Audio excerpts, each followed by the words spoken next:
She taught me how to play this game. Nursing services are provided in the greenhouse home just like they are in any skilled nursing setting. We don't have a nursing station. We have a little small area that we work out of in the library.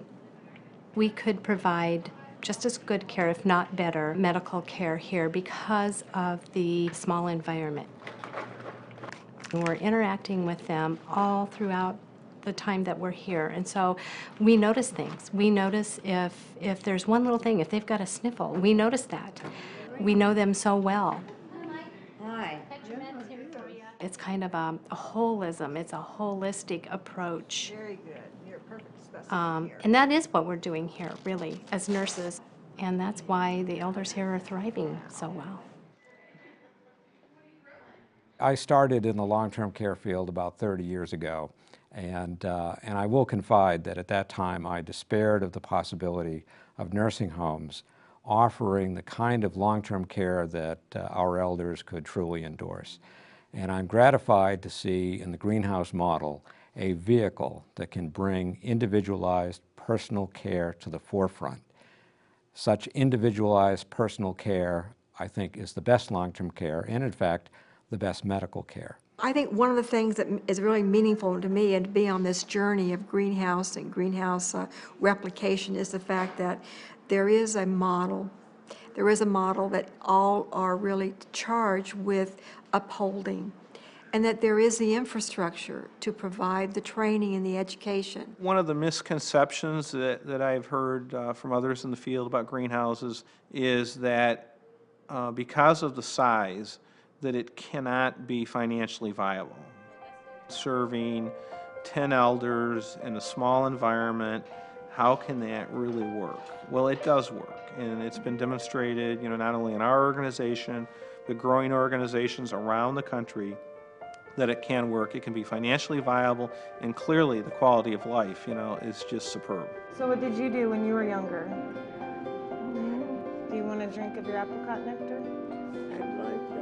Here. The transition I've seen just in the elders from coming over from the traditional nursing home to here has been phenomenal. I've seen weight gain. I've seen residents on puree diets who have been on puree for years come off of it and start eating regular textures.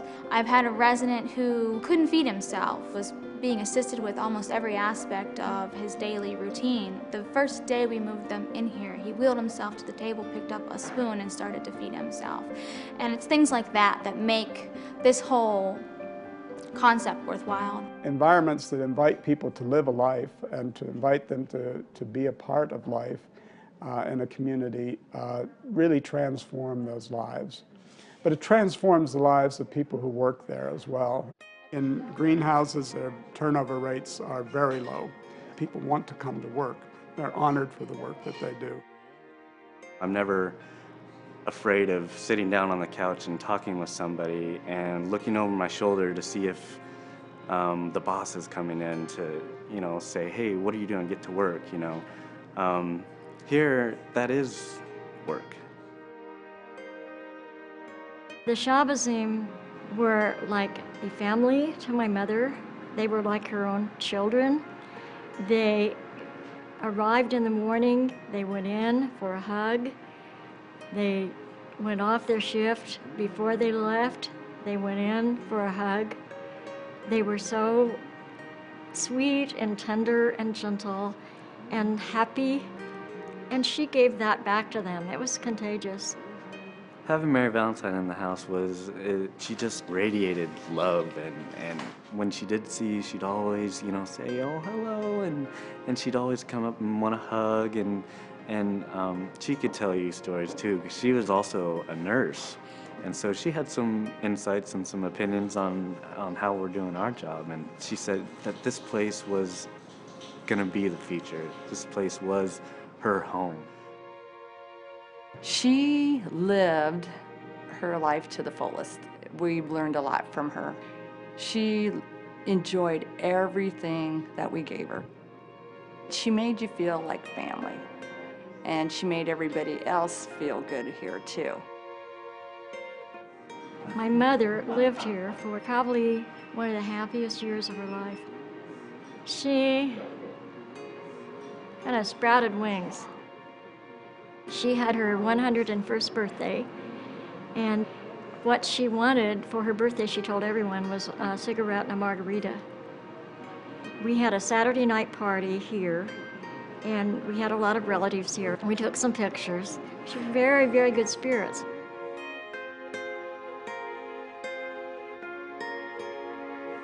When she died, one of the hardest things was the grieving of the Shabazim and the nurses. We didn't expect that. We got really attached to her, and she really, really, really loved Tupac, my dog. And the night after she passed, Tupac went into her room and curled up on her recliner. And I went in there and I kind of lost it a little bit. Because, you know, he was missing her companionship as well as we were.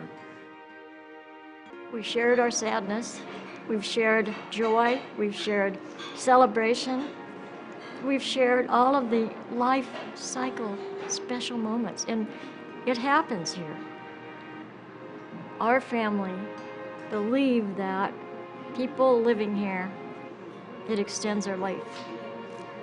I do not think she would have lived a whole nother year had she not moved over here. And I really I appreciate that a lot. There you are. From day one, I loved it.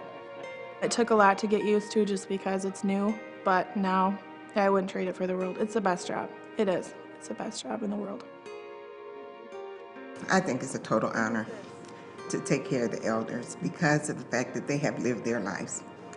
And what an awesome place to be able to relate to the elders that comes in that door and we know is near the end of their journey.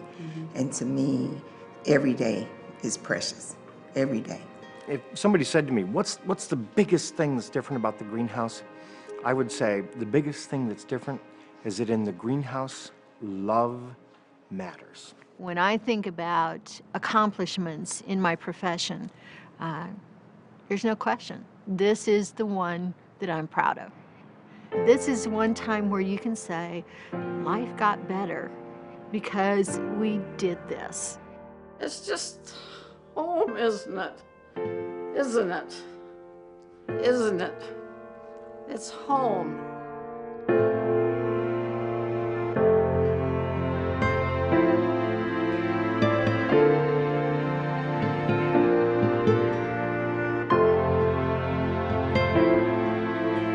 Thank you.